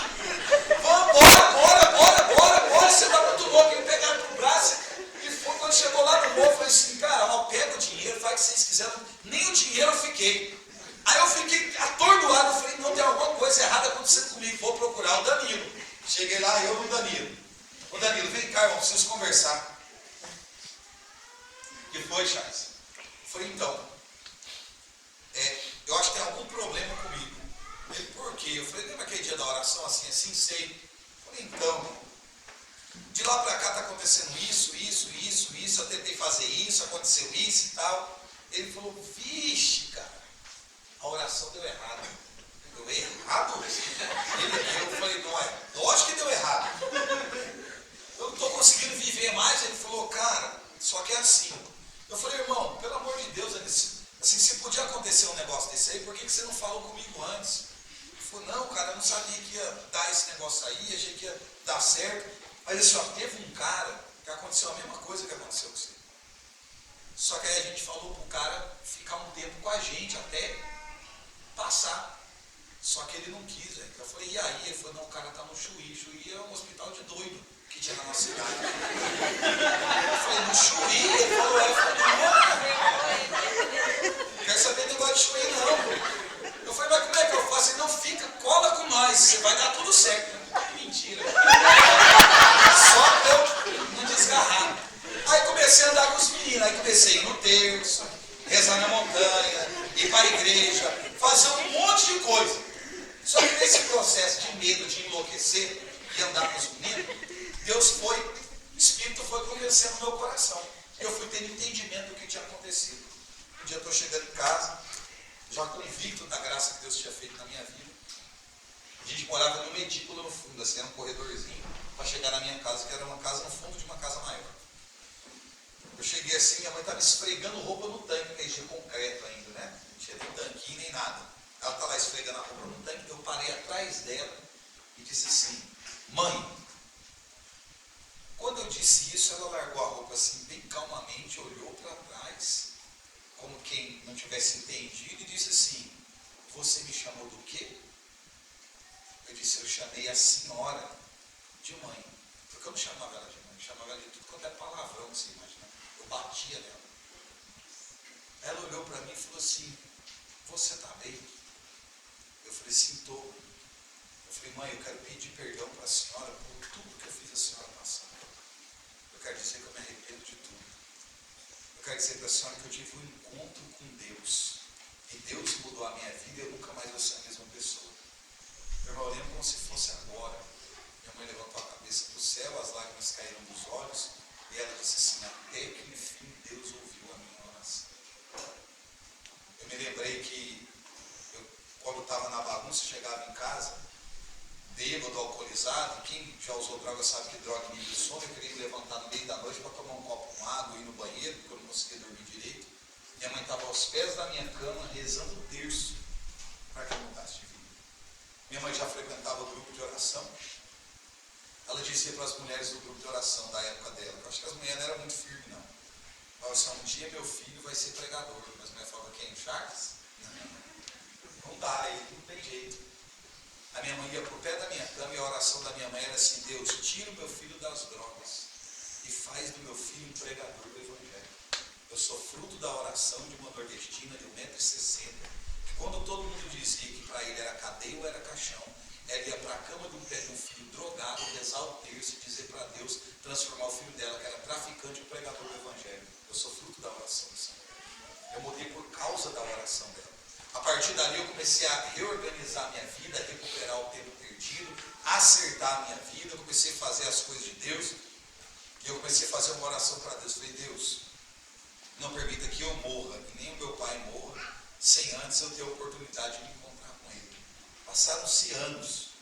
Um dia o meu avô chega em casa, meu avô sempre foi o mensageiro da desgraça. Ele chegou em casa e falou assim, Charles, encontrei seu pai. Eu falei, meu pai? Ele falou assim, é. Eu falei, como assim, vô? Eu encontrei ele lá no Novo Horizonte, morando na Vila Externa, um pouquinho longe. Ele falou assim, ele falou que quer te encontrar. Aí minha mãe falou, não, você não vai. Se você for, seu pai te mata. A última vez você atirou nele pelas costas. Eu falei, não, mãe, eu aprendi com a senhora que Deus tem o poder de mudar a vida de qualquer pessoa. Ela falou, Charles, você não vai. Eu falei, mãe, me desculpa. Eu sou maior de idade, eu sou responsável pelos meus atos, eu preciso encontrar com meu pai. Eu acho que isso é a resposta das minhas orações. Eu falei, vô, você tem contato com ele? Ele falou, ele está numa praça lá, explicou. Falei assim, fala para ele que eu vou lá quinta-feira, lá na frente da igreja do Novo Horizonte. Marquei umas 5 horas da tarde, quinta-feira.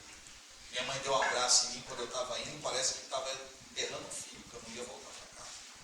Quando cheguei, na igreja do Novo Horizonte tem uma escadaria assim, uma descida que dá um ponto de ônibus embaixo. Eu sentei assim, no meio fio mesmo, encostado numa árvore, e estou ali esperando. Meu avô estava no ponto de ônibus lá embaixo, eu tinha marcado lá no ponto de ônibus. Só que passou mais ou menos 1 hora, meu pai não apareceu. Eu fiquei inquieto, comecei a andar, sentei ali. Aí de repente eu vi na rua descendo. Eu reconheci o meu pai de longe, só pelo jeito de andar. Lá em casa o povo tem costume de andar e não põe muito calcanhar no chão, acho que é para economizar. Aí ele vem descendo assim, andando na ponta do pé assim, e vem uma mulher junto com ele. Ele passou por mim assim a 1,5 m, olhou na minha cara umas 2 vezes e não me reconheceu. Desceu, foi lá na ponta de ônibus, eu desci atrás, tomei a benção do meu avô, cumprimentei a senhora que desceu com ele, ele estava sentado no ponto de ônibus, eu bati no ombro dele assim, falei, você, quem é? Ele olhou assim, me reconheceu e disse, parece que eu sou seu pai. Eu peguei ele no braço, puxei ele assim, meu pai é mais baixo do que eu falei, pai, faz anos que eu tenho rezado pelo Senhor. Ele olhou e falou, rezado? Eu falei, sim, é. Eu falei, isso para quê? Eu falei assim, porque eu queria te encontrar e te pedir perdão por aquilo que eu te fiz. E dizer que eu te perdoo por tudo aquilo que o Senhor me fez. Eu não sou mais a mesma pessoa. Eu sou uma pessoa diferente. Eu vi que meu pai ficou meio balançado assim. Eu falei, pai, posso te dar um abraço? Dei um abraço nele, ele travado. Eu quero fazer uma oração para o Senhor. Ele falou, na rua? Eu falei, sim, é. Meu pai estava 17 dias dormindo na rua. Ele, não sei como ele foi parar em Brasília, fez uma cirurgia de úlcera, fugiu do hospital, estava com um negócio de perda parcial da memória. Não lembrava da minha mãe, nem da minha irmã, lembrou de mim e das coisas erradas que eu tinha feito. Eu quero que ele esquecesse, ele lembrava. Aí, quando marcou tudo aquilo, ele estava dormindo na rua ali, como indigente. Saiu como traficante da cidade e voltou como indigente, para você ver. Aí eu descobri que ele estava dormindo na rua, fiz a oração por ele ali, ele todo meio ressabiado. Eu falei, pai, eu vou arrumar um lugar para o senhor ficar. Aluguei uma casa para ele, junto com o meu avô, estava uma casa muito pequena. E comecei a ir, meu pai estava com muito problema de saúde, comecei a ir na casa dele assim praticamente todo dia. E eu ia lá, falava de Deus para ele, evangelizava ele, lia a Bíblia para ele, aquela coisa toda. Meu pai foi recuperando a saúde, foi ficando bem, recuperou a memória, estava tudo resolvido ali e tal. Aí um dia eu cheguei lá na casa dele e ele falou assim, filho, quero que você me faça um favor. Eu falei, o que foi? Eu preciso que você me arrume uma arma. Eu falei, arma?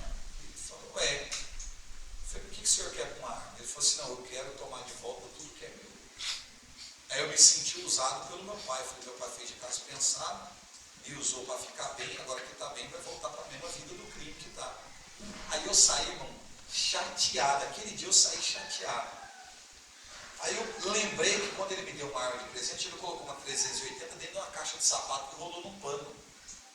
Eu me lembrei disso, eu falei, vou retribuir a dádiva. Fui, comprei uma arma, coloquei dentro da caixa de sapato, enrolei um pano e voltei, a mesma cena. Eu voltei na casa dele depois de uns dias, eu falei, pai, está aqui o que o senhor me pediu. Ele falou assim, mas você trouxe? Eu falei, trouxe. O senhor é meu pai e ainda eu te devo obediência. Por obediência eu trouxe. Ele falou, mas você não é pastor aí, de igreja, estranho? Eu falei, pai, eu sou da igreja, mas eu sou seu filho e por obediência eu trouxe o que o senhor pediu. Ele foi, tirou o pano, abriu a caixa de sapato, olhou para mim com expressão bem brava, e falou assim, que palhaçada é essa? Eu falei, o senhor me pediu uma arma, para o senhor poder se levantar e tomar de volta tudo que é seu. A única arma que eu sei manusear, e a única que eu sei que é capaz de levantar a vida de alguém é essa. Eu tinha comprado uma Bíblia e colocado dentro da caixa de sapato. Meu pai não sabia ler. Ele falou, o que eu faço com isso? Eu falei, ele passou a mão assim, caiu o Evangelho de João capítulo 8, que é o texto que eu sempre leio para poder fazer a pregação. Ele falou assim, eu não sei ler. Eu falei, deixa que eu leio para o senhor. Eu li. Eu falei, eu posso pregar para o senhor? Ele falou, pode. Eu preguei durante uns 40 minutos. Depois que eu estou assim, já pregando para o meu pai, ele começou a chorar, ajoelhou e falou assim, eu quero ser igual a você, eu quero isso que você tem. Eu falei, então senhor, eu vou rezar para o senhor vai receber o Espírito Santo. Ele não entendeu nada. Eu fui, coloquei a mão nele, rezei por ele, aquela coisa toda. Na minha diocese eu comecei a ir em alguns grupos de oração, fazia a pregação, mandava meu pai levantar, meu pai vinha aqui na frente, aquela coisa toda. Eu já querendo reconciliar minha mãe com meu pai, dar um vazar com meu padrasto também. Porque o padrasto é ruim demais, a experiência com o padrasto não foi boa. Eu falei, rapaz, vou dar uma vazada com meu padrasto, vou trazer meu pai de volta. Mas coitado, minha mãe jamais aceitar um trem desse, sofreu demais. Eu já estou cheio de coisa na cabeça. Na época eu trabalhava no Ceasa, em São José dos Campos, em São Paulo. Vanderlei, meu patrão, chegou e falou, Xer, o telefone é para você, a notícia está muito boa. Quem viu alguém falou assim, mataram seu pai. Rapaz, eu fui embora para casa atordoado, sim, atordoado. Quando cheguei, ele foi velado no Campo dos Alemães, no cemitério lá. Quando eu cheguei no cemitério do Campo dos Alemães, já estava o caixão na capelinha que tem lá. O caixão estava praticamente lacrado, eu arranquei a tampa do caixão. Em um ato de desespero, alguém tinha decapitado meu pai. A cabeça dele estava costurada, assim, de fora a fora.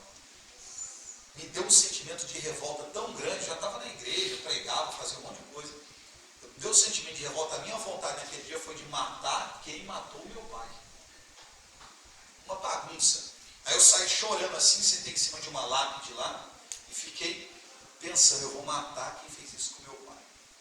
Aí eu tô lá, aí eu me lembrei da conversa que eu tinha tido com ele uns dias antes. Ele falou assim, filho, tem um cara que mora aqui perto de casa que me ameaçou de morte por conta de coisas que eu fiz no passado. Gente, ele voltou na mesma cidade, no mesmo bairro. E ele fez mal para muita gente. Eu falei, pai, o que o senhor vai fazer? Ele falou, se fosse em outros tempos eu matava para não morrer. Mas hoje eu prefiro morrer do que voltar a tirar a vida de alguém. Fugir eu não vou. Se eu tiver que morrer em consequência das coisas erradas que eu fiz, que assim seja.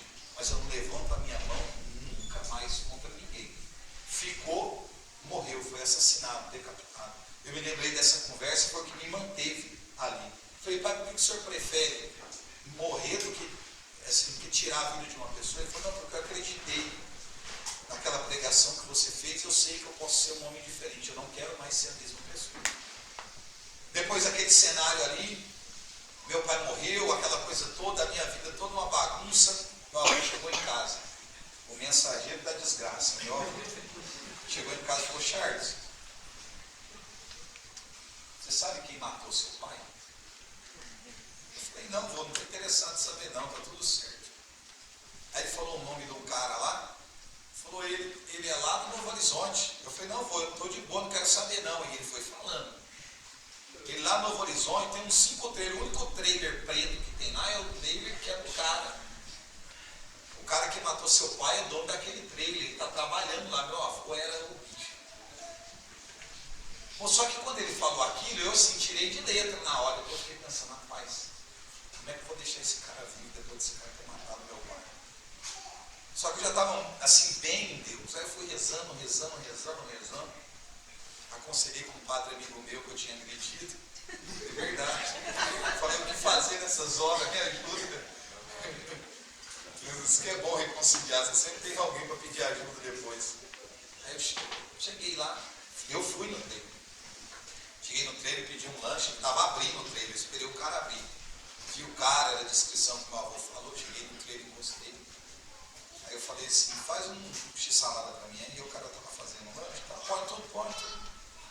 Aí eu falei assim, irmão, dá uma olhada para mim aqui, eu não sou familiar, porque eu sou bem parecido com meu pai, só que meu pai é mais moreno, né?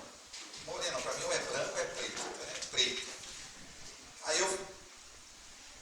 Aí ele falou assim, rapaz, você me desculpa, é muita gente que passa aqui, não estou lembradão, virou de costas, começou a fazer o lanche. Eu falei, não, dá uma olhada aqui, eu sou muito parecido com alguém que você conhece. Ele olhou assim e falou, cara, você é filho de quem? De onde você é? Eu disse, desculpa. Aí eu falei assim, eu sou filho do Terrinha, que é o jeito que meu pai era conhecido lá. Aí quando eu falei que eu era filho do Terrinha, ele estava de costas, ele parou assim. Aí ele virou e falou, você é filho do Terrinha, do Luizinho? Eu falei, é. Aí ele largou a espátula lá, levantou a mão e falou assim, pode fazer o que você veio fazer. Porque ele achou que eu ia matar. Ele falou, não, pode baixar sua mão. Você pode ficar de boa. Eu não vim aqui fazer acerto de contas. Eu não vim aqui te matar, não é isso não.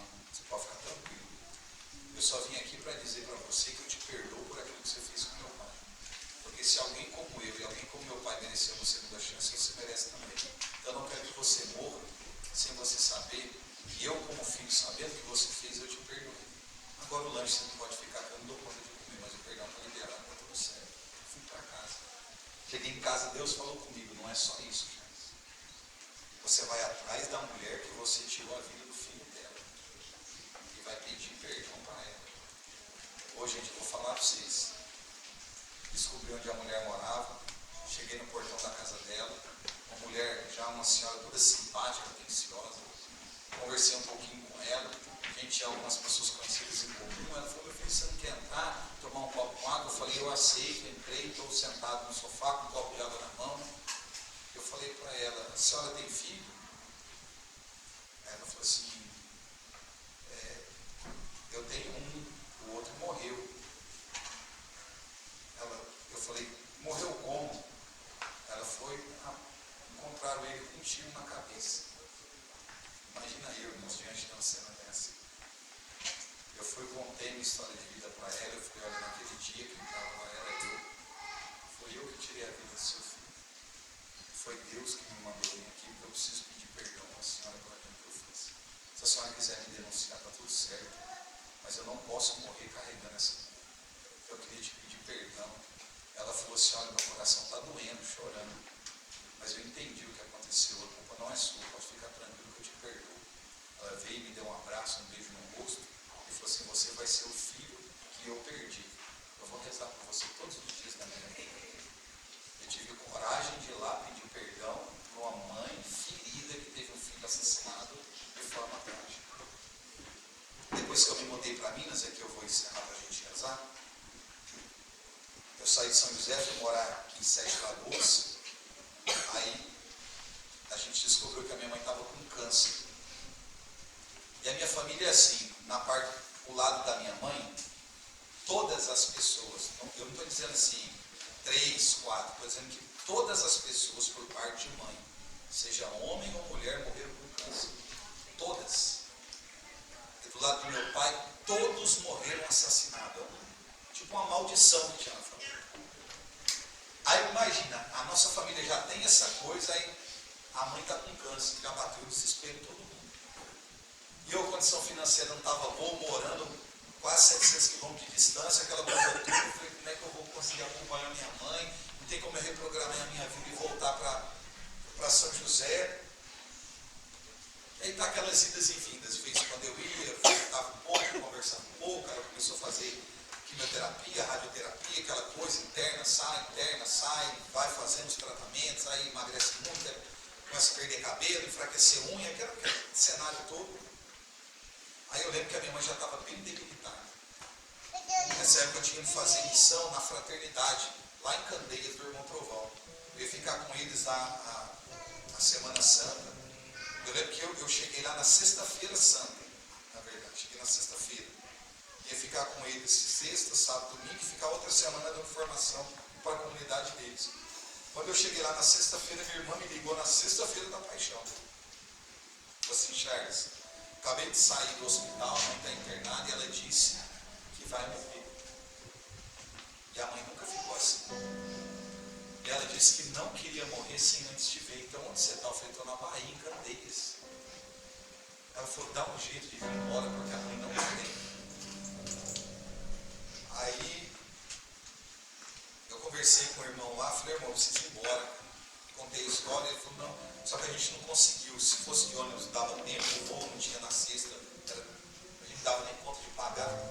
Compramos um voo para sábado de manhã, quando eu cheguei na frente do hospital municipal, na Vila Industrial de São José, tinha muita gente lá, porque a gente era muito conhecido da igreja, muita gente na frente do hospital, passei assim, meio afoito, sem conversar com ninguém. Cheguei na onde estava o leito da minha mãe, ela estava deitada em uma maca assim, eu não sei dizer direito, esse ataque eu não sei a linguagem técnica para isso, mas fazia 12 horas que ela estava desacordada. Aí eu olhei assim para o médico, estava eu, a minha esposa, olhei assim para o médico, falei, doutor, ele falou assim, olha meu filho, vou ser sincero com você, a gente está só esperando ela terminar de respirar para tirar os aparelhos, porque já não tem o que fazer, o câncer tomou conta, ela está praticamente morta. Na hora que ele falou aquilo, eu segurei naquelas gradezinhas que tem do lado ali e dei um grito dentro do hospital. Eu falei, mãe, abre o olho, a senhora disse que não ia morrer sem antes me ver, mãe, por favor, fala comigo. Comecei a gritar. Quando eu estou gritando assim, eu senti a mão dela segurando na minha assim. Ela pegou em cima da grade e apertou minha mão por cima bem forte assim. Olhou dentro do meu olho. Deu o último suspiro, um gemido muito forte assim, segurando na minha mão, olhando nos meus olhos e morreu. Mas morreu segurando na minha mão. Ela não me disse uma palavra. Mas com o olhar eu entendi o que ela queria dizer. Como se ela dissesse para mim assim, filho, vai até o último dia da sua vida fazendo aquilo que eu pedi para Deus para que você fizesse. Eu estou pregando para você aqui, eu estou vendo o rosto da minha mãe dentro do meu peito. Minha mãe morreu com 54 anos, meu pai com 43. 90% dos meus familiares foram assassinados ou foram vítimas de câncer. Eu saio de casa para poder pregar o evangelho, eu tenho a sensação muitas vezes que eu não vou voltar para casa, porque é um sacrifício grande.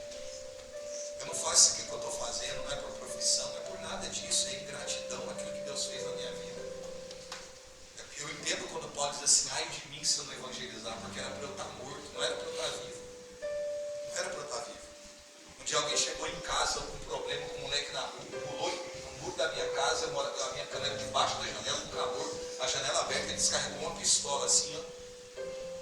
primeiro tiro que ele deu, eu rolei da cama, saí rolando no chão, passei pela porta, ele descarregou no escuro a pistola, não acertou um tiro. E eu ficava pensando, por que naquele dia eu não morri? Um dia o moleque pulou dentro de um rio, ele com um punhal na mão, dentro de um rio, tinha batido dentro da escola. Ele foi dar uma punhalada no meu peito, eu desviei, fincou o punhal no braço, saiu de um lado e entrou no outro. Eu ficava pensando, por que dentro do rio eu não morri? Por que em casa eu não morri? Por que Deus me manteve vivo?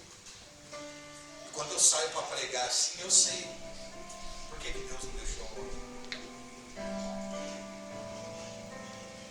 Foi por amor a mim, sim, mas por amor também a vocês. Porque Deus sabia que um dia eu estaria aqui nessa cidade, como em tantas outras, testemunhando aquilo que Ele fez na minha vida. Se você nunca viu um milagre na sua vida, você está vendo hoje. Porque era para eu estar morto, irmãos. Era para eu estar morto. Eu tive coragem de ir numa delegacia, me entregar, porque eu tive um encontro pessoal verdadeiramente com Deus, sentar com o delegado e falar, eu fiz isso, eu tenho que ser preso. Ele falou, não tem denúncia. Não tem corpo, não tem denúncia. Se tiver uma denúncia, ele falou, sai daqui, vai embora, sai daqui, você sai daqui. Porque diante de tanta coisa ruim que eu fiz na minha vida, eu achava que eu não tinha direito de fazer absolutamente nada. Eu não chegaria aos 18, eu apodreceria na penitenciária. Para mim, eu era cadeia, eu era caixão. Tinha uma sentença de morte decretada sobre a minha vida. Só que eu aprendi em todos esses anos que eu prego o Evangelho, que o mundo, as pessoas, o diabo, pode falar o que for a teu respeito, decretar sentença. Só que quem dá a última palavra não é o homem, quem dá a última palavra é Deus. Para o mundo era para eu estar morto, só que não era a vontade de Deus. Deus me manteve vivo, me levantou para poder testemunhar as suas maravilhas. Por isso eu não sei como está a sua família, as coisas erradas que você fez. Eu não sei. O que eu sei é que alguém rezou por você. E tem filho aqui que a mãe chorou por você. Você não sabe o peso da lágrima de uma mãe, porque como eu me arrependo de quantas vezes eu fiz a minha mãe chorar, de quantas vezes eu bati no rosto dela. Não foram poucas vezes, foram muitas vezes. Por detrás da gente tem alguém chorando, alguém acreditando que a gente pode ser diferente, só que por nós mesmos a gente não chega em lugar nenhum, irmãos. Ou a gente tem a coragem de entregar a nossa vida para Deus, ou a gente não chega em lugar nenhum. Nenhum. Deus me tirou da profundeza do abismo, me deu dignidade, casei, tive filhos. Mais doido que eu é minha esposa. Foi a primeira pessoa que a minha esposa beijou na vida. Uma menina de família, educada, nunca foi do mundo, converteu no batismo. Nunca foi de nada. Me viu na igreja e falou, vai dar certo nós dois. Lá que tinha o meu charme. Deixa pra lá. Você imagina, era pra minha vida estar uma desgraça.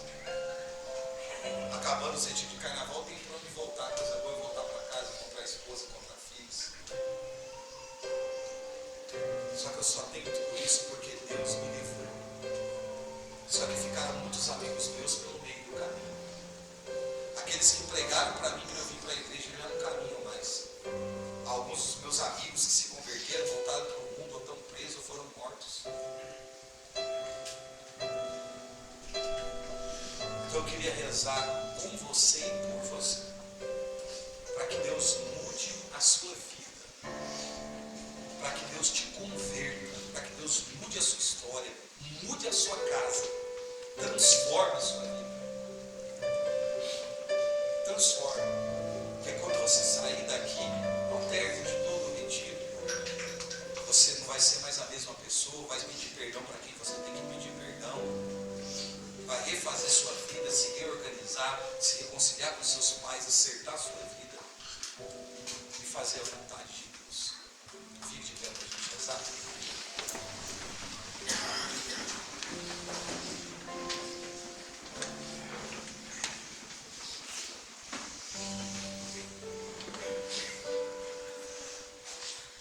Às vezes eu acabo testemunho, o povo fala, rapaz, dá um filme, é muita coisa. impressionado com a misericórdia de Deus. É muita coisa.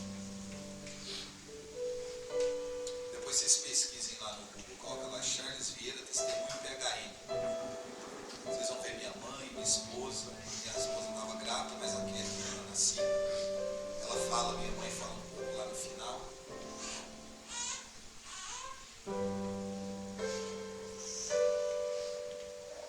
Eu vivi muita coisa ruim, mas eu experimentei a misericórdia de Deus. O Deus que eu prego sobre ele não é um Deus que eu ouvi falar. Foi um Deus que eu tive uma experiência pessoal com ele, que modificou a minha vida. Modificou a minha história. E o Deus que fez em mim e tantos outros irmãos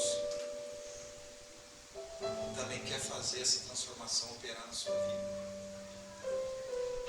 Sabe qual é o pensamento que eu tenho às vezes? Por que eu não tive encontro com Deus mais cedo?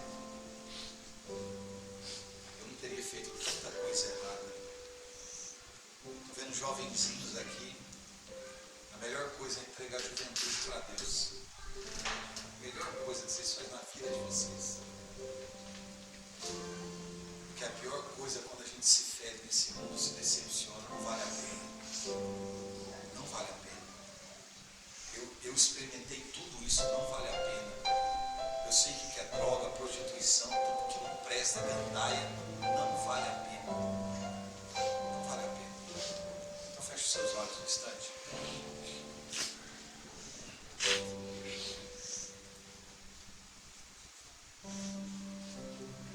Eu quero que você traga à memória agora